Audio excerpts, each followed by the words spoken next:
Hey, welcome back to Random Tasks. This is definitely a random one. This is my son's Revell XS Crusher remote control car or truck. We got this actually from my older son initially many years ago. It was a relatively inexpensive remote control truck, pretty basic, and I think it was found it at on sale at the supermarket or something like that. So not something we bought from a remote control car specialist. Served us well over the years. And then as my younger son got older, he wanted to play with one. And my older son had lost interest because it wasn't particularly fast or anything. We since bought my older son this FTX Tracer, which is awesome. It goes 20 miles an hour. Really good. I mean, obviously this is definitely a step up. It's still, I think, according to remote control car websites, a fairly good beginner's one, but I'm not going to talk too much about this one. I'm not an expert in these things by any means. However, when I got that one, I decided I needed to address something that was always an issue with this car, and that was it runs on 4 AA batteries inside here, and we would just plow through the batteries.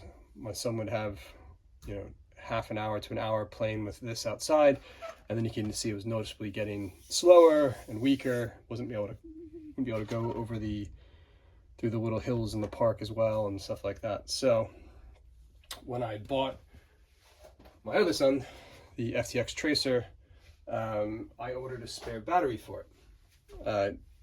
The new cars run off of lithium ion batteries, 7.2 volt batteries, and the FTX Tracer came with one battery, but I wanted a higher capacity battery, so I ordered that I got the car as well from rcgeeks.co.uk. Very cool website. And I think the spare battery cost about £12, about 16 US dollars. And I thought, you know what, maybe I can integrate that in here because it's a rechargeable USB battery, and that would kind of solve my problem. And so that is what I did, and that's what this video is about. Basically how to upgrade and improve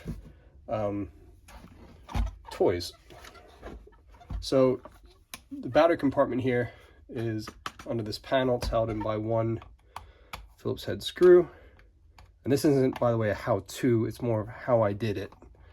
Because I didn't think to film it when I was doing the modifications. So that comes up, and you can see in here where there would normally be, we can see the 4 compartments for AA batteries. I've now got this 7.2 volt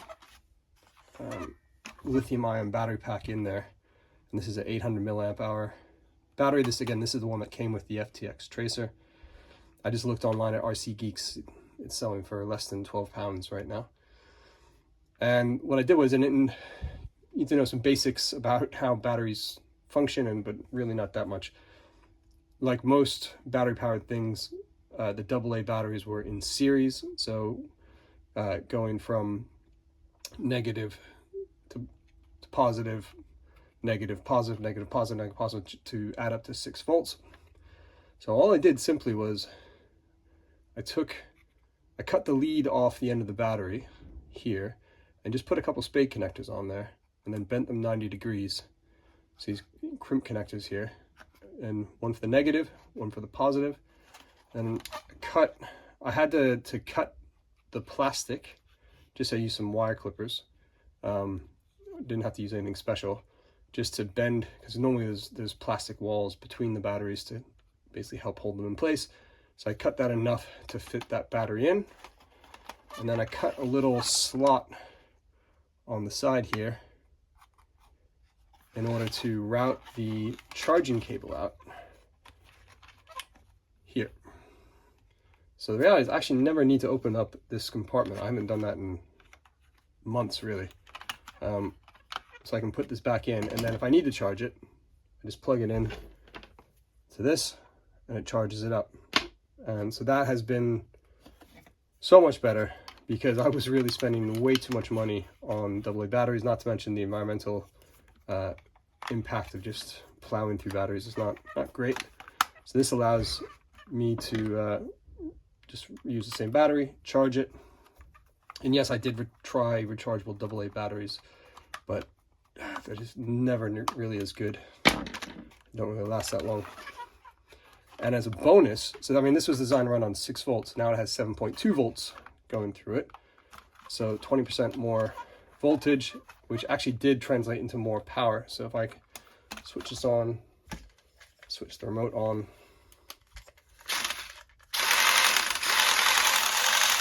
So this is definitely much faster. Still not nearly as fast as the FTX Tracer, but a lot more fun for everyone involved.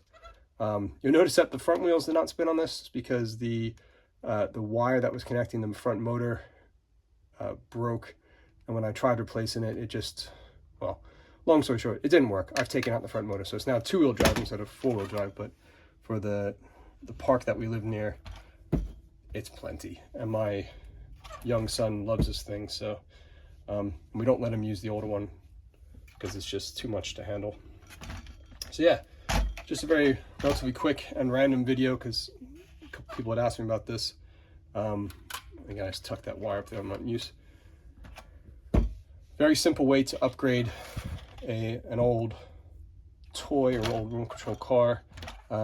Makes it a bit more usable and also more environmentally friendly, since I'm able to recharge the batteries instead of just throwing out AA batteries. And obviously it saved me money. I mean, paying £12 for a battery pack quickly paid for itself after 1 month of good usage of this, because I would have plowed through more than £12 worth of AA batteries. So yeah, simple one. Hope you might find that interesting or useful, and have fun modifying your toys. And we'll be back next time with, I'm not sure yet, another random video. Thanks for watching, and don't forget to like and subscribe.